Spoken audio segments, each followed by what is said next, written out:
J'accueille Renata Lesnick. Comment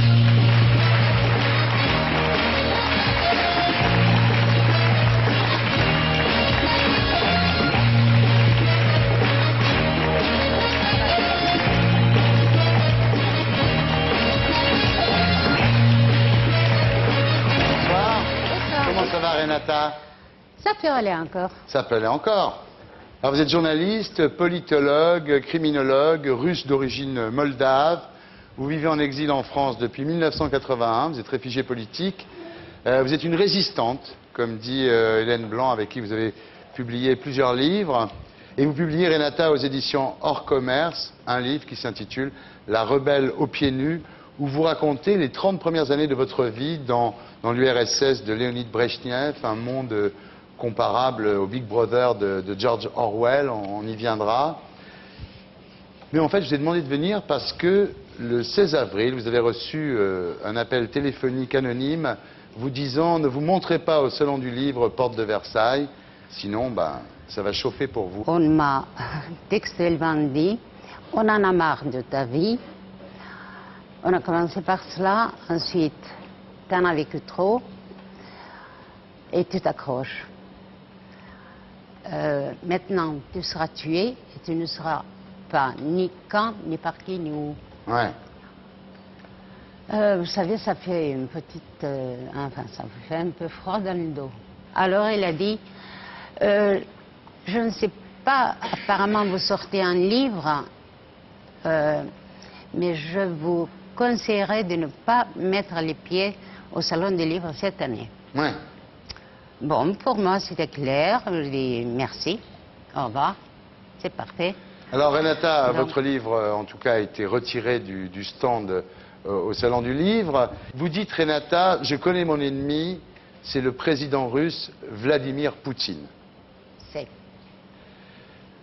Poutine est un ex du KGB qui est devenu... Poutine n'est pas un ex du KGB, Poutine est un KGBiste, en chair et en os, il mourra KGBiste. Là-bas, dans cet ordre, appelons-le comme ça, on vient une fois et à jamais. Et ici, je cite son idole, Andropov. Oui, Poutine est un grand admirateur d'Andropov, et ce que vous dites, c'est que c'est peut-être Emmanuel Philibert. C'est le prince. Bah, réponds-lui, le pauvre. C'est peut-être pour moi. Mais oui, c'est peut-être une menace.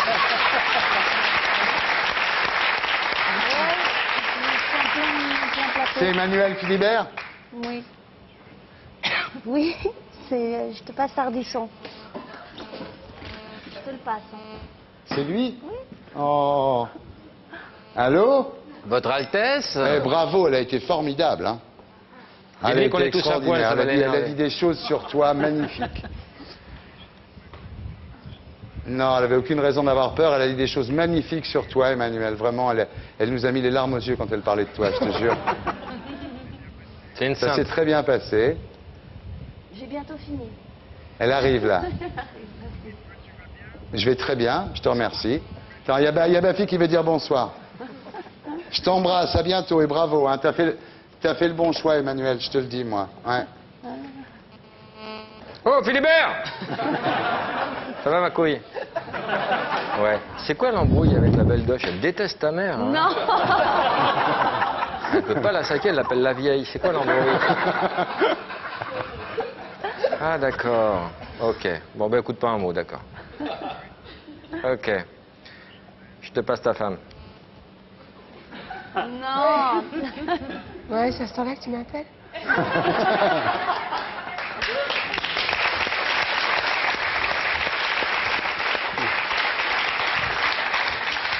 J'ai mis la calèche en double fil, là. Tu peux passer la chercher? Parce que je vais avoir un PV sur le cheval, je m'en sors plus, moi. Bon, je t'embrasse, chérie. Je te passe ta vraie femme.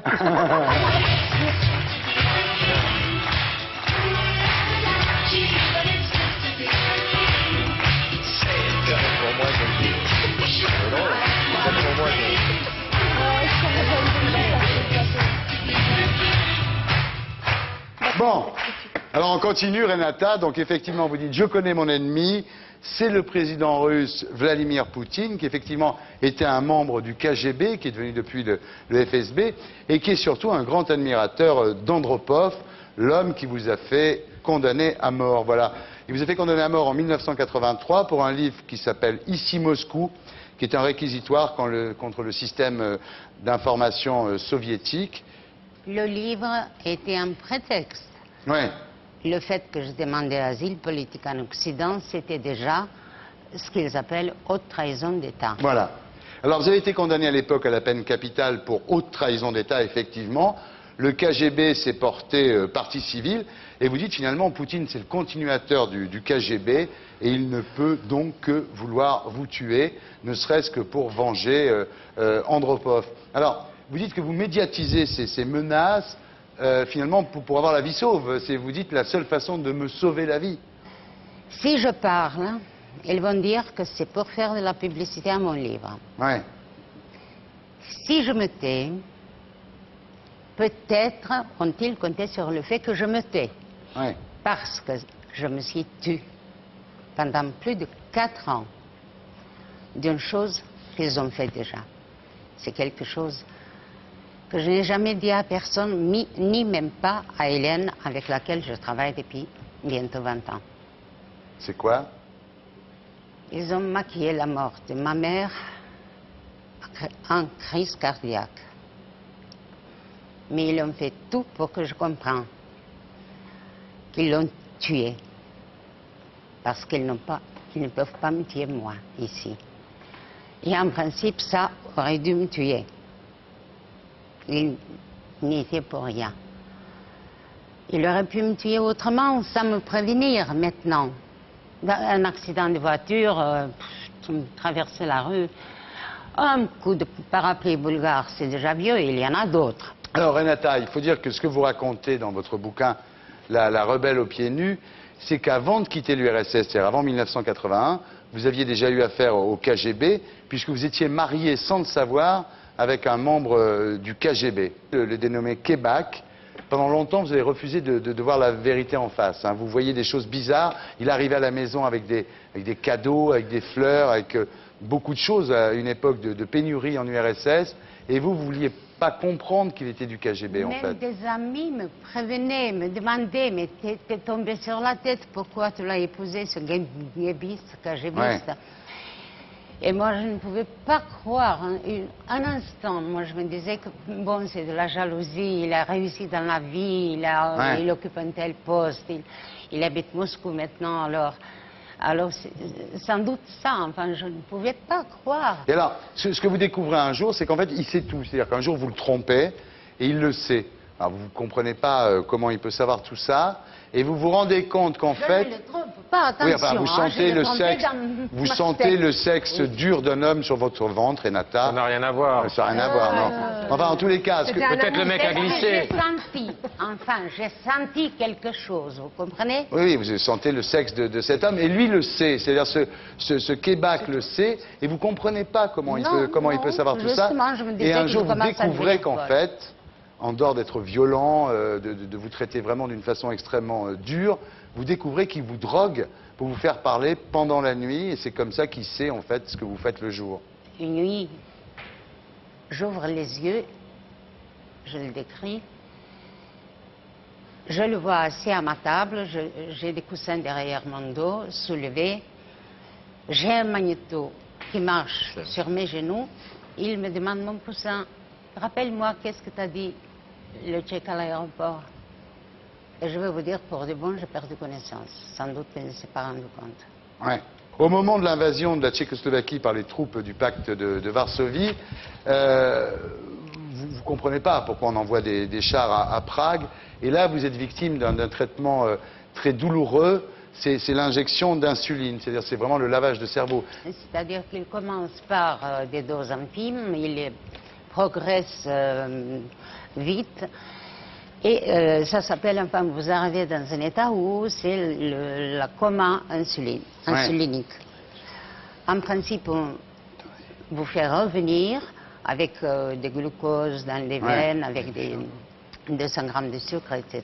Vous mangez des montagnes entières de n'importe quoi.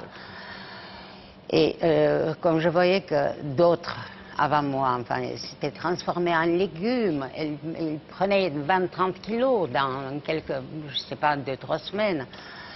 Moi, ils m'ont prescrit 30 chocs. Parce que jusqu'au choc, il faut arriver. Mais entre le choc et le début, il y a une période. C'est une torture. Moi, je m'imaginais que c'est la plus grande au monde. Oui, c'est ce que vous dites. Ça veut dire que la période précomateuse, quand on lutte contre le coma, c'est extrêmement horrible, difficile. Horrible. Horrible. Et je ne sais pas, c'est vrai que j'ai eu la chance qu'il y avait 2 docteurs, un vieux et un jeune. Chacun de son côté, dans un coin, m'ont prévenu, ils m'ont dit, les 2, mettez-vous une seule chose dans la tête et croyez-en dur comme fer. Ça va vous régénérer les cellules nerveuses. Croyez à ça. Et imaginez-vous la seule chose, quand je sortais de cet état, j'avais la force en titubant, parce que vous n'êtes pas être humain, vous êtes autre chose. Arriver jusqu'au WC pour jeter tout. Ça sortait toute seule, je me disais, mes cellules nerveuses n'ont pas besoin de ça. Ouais. Oh. Et puis, bon, j'allumais une cigarette et comme Ouais. ça. Enfin, Mais voilà. au 17e choc, ils n'ont pas pu me réveiller. Voilà. Et j'étais de l'autre côté. Donc vous finirez par ne plus supporter le régime soviétique, surtout au moment de la guerre d'Afghanistan. Vous êtes en plein studio à Radio Moscou International où vous travaillez et vous hurlez invasion, agression, enfin vous finissez pas vos mots. J'ai crié, mais comment est-ce possible? Ils ne sont pas des nôtres. Ça s'appelle invasion. Ouais. Même à l'époque, je pensais que c'est normal d'entrer. Normal, vous comprenez? Bon, ils ont pu entrer en Tchécoslovaquie, en Hongrie, mais ceux-là, ils étaient des nôtres. Vous comprenez? Mais Ouais. Afghanistan n'était pas des nôtres. Voilà. Alors vous finissez par épouser un speaker brésilien de Radio Moscou International. Vous arrivez en France en 81. Et alors, finalement, vous avez été victime du KGB en URSS avant de venir en France en 81. Aujourd'hui, vous nous dites pratiquement, vous êtes toujours victime du KGB. Le fait qu'on me frappe à la porte, qu'on me visite mon appartement, qu'on arrache des rideaux, qu'on laisse des lumières, qu'on ne vole rien, qu'on me laisse la brosse à dents Mais comme ça, tu reviens pas. Non, je vais le voir en face. Est-ce qu'aujourd'hui, vous dites que le KGB continue à vous harceler?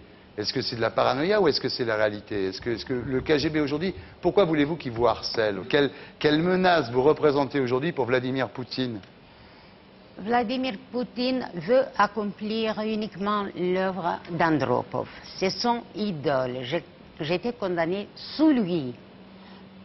Et ils ne peuvent rien me faire parce que je suis quand même sous la protection de l'État français. Parce que je n'ai plus jamais remis les pieds dans un pays de l'Est, à l'époque, ou en URSS. Ils veulent, à mon avis, c'est une basse vengeance. Parce que j'ai pu partir. Renata Lestit, La Rebelle aux pieds nus, c'est publié aux éditions Hors Commerce.